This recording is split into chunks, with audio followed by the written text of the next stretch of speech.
এই 2 দিন জনসংযোগ করবে, তারপরে ওদের কাল পিটাও না কেন, মারো না কেন ওদের? কি অবস্থা?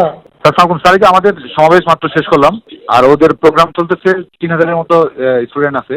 ওরা আর 7টা পর্যন্ত। স্যার এই যে 8:30টায় সংবাদ সম্মেলন করবে স্যার, কে? ওই যে আন্দোলনকারীরা কখন?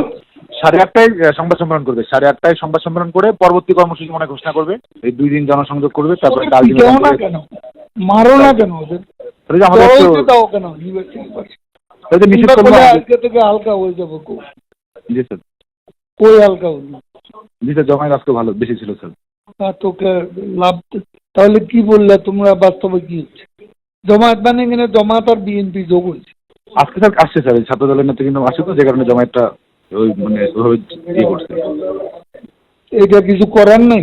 স্যার আমরা স্টেপ নিতে বললাম, আমরা স্টেপ নিতে পারবো স্যার। হ্যাঁ, মানে আমরা যদি রাজনৈতিকভাবে মোকাবেলা করতে হয়, তাহলে আমরা সেটা করতে পারবো। আজকে স্যার যে আমাদের নিষেধ করলো, শাহবাগের দিকে যেতেও তো আমাদেরকে নিষেধ করলো। বারবার ফোন দিয়ে বললো যে শাহবাগের দিকে বা অন্যদিকে আমরা যেন না যাই, বা ওদের মুখোমুখি যেন না হয়, এটাই তো বারবার বলতেছিল। কে? স্যার ওই যে আমরা যেন ওদের মুখোমুখি না যাই, এটার জন্য বারবার আমাদেরকে বলতেছিল আজকে। কে বলতেছে? এই ফোন দিয়েছিল সবাই, আমাদের পুলিশ প্লাস বিপ্লব দা যোগাযোগ করছিল। বিপ্লব তো এটা বলার কথা না। না, এমনি ওই পুলিশে যোগাযোগ করতেছিল, সব মিলিয়ে মুখোমুখি হতে একটু মানা করছিল।